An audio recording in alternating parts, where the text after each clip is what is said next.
वो दीपक चौरसिया जैसे लोग, अरे कहां गया पूछता है भारत, कहां गया हल्ला बोल, क्यों नहीं बोला जा रहा उन गुंडों के खिलाफ हल्ला। शिवराज जी की सरकार पूरी तरह से जिम्मेदार है कि लॉ एंड ऑर्डर को मेंटेन करने में ये हुकूमत नाकाम रही है। हिंदुस्तान की खूबसूरती को बचाना है तो ऐसे नफरतबाजों के, ऐसे गुंडों को कार्रवाई के जरिए जेल भेजना होगा, सजा देनी होगी।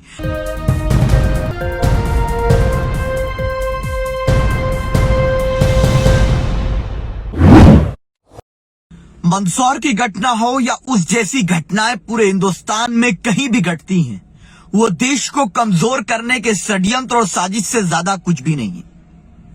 और अफसोस होता है कि वो सेकुलरिज्म के अलंबरदार बनने वाले तमाम लोग जो कहते हैं कि हम भारत की गंगा जमुनी तहजीब की हिफाजत करते हैं, हम भाईचारे की बात करते हैं, उनकी जबान पे ताला लगा हुआ है कि किस तरीके से चंद गुंडे और मवाली मध्य प्रदेश के अलग क्षेत्रों में, मंदसौर हो या दूसरा क्षेत्र इंदौर की तरफ भी, मस्जिद पर जाकर के एक झंडा लहराते हैं और उन्हें यह लगता है कि ये कोई वीरता का काम कर रहे हैं। ये कायरता का काम है।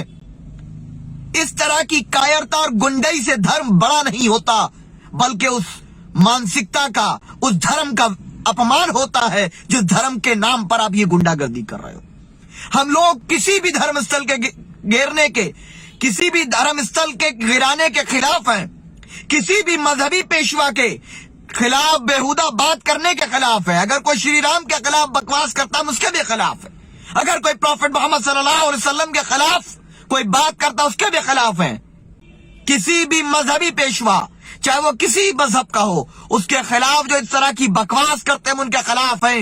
लेकिन सवाल तो राहुल गांधी जी, ममता बनर्जी, मायावती जी, अखिलेश यादव जी, सोनिया गांधी जी, शरद पवार जी और तमाम लोग, लालू यादव जी के, तेजस्वी यादव, तमाम लोग जवाब दीजिए कि मंदसौर की घटना पे आपकी जबान पे ताला क्यों है। इसी तरीके से 1992 में बाबरी मस्जिद को पुलिस की मौजूदगी में शहीद किया गया।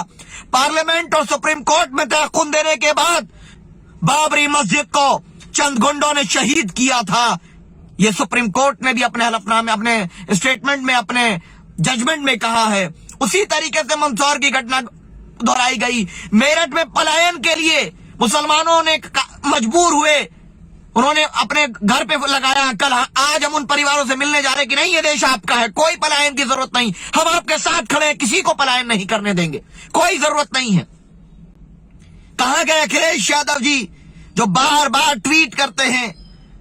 कहां गई मायावती जी जो माननीय अध्यक्ष डॉक्टर अय्यूब साहब ने अगर सवाल किया था कि 341 में महरूम किया गया कानून मंत्री रहते हुए अम्बेडकर जी ने, तो माफी मांगने की बात कर रही थी।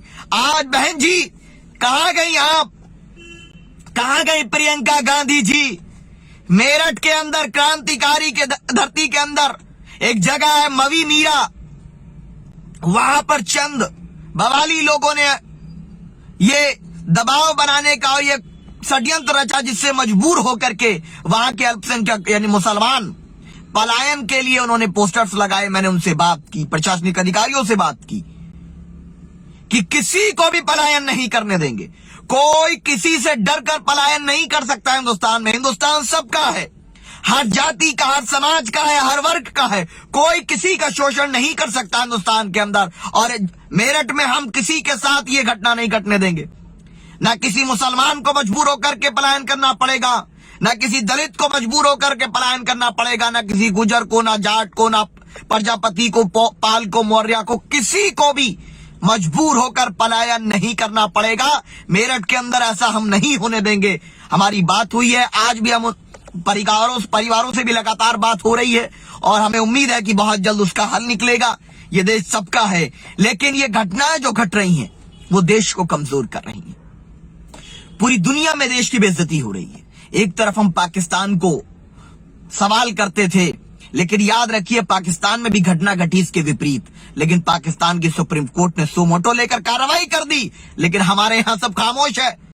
वो दीपक चौरसिया जैसे लोग, अरे कहां गया पूछता है भारत, कहां गया हल्ला बोल, क्यों नहीं बोला जा रहा उन गुंडों के खिलाफ हल्ला?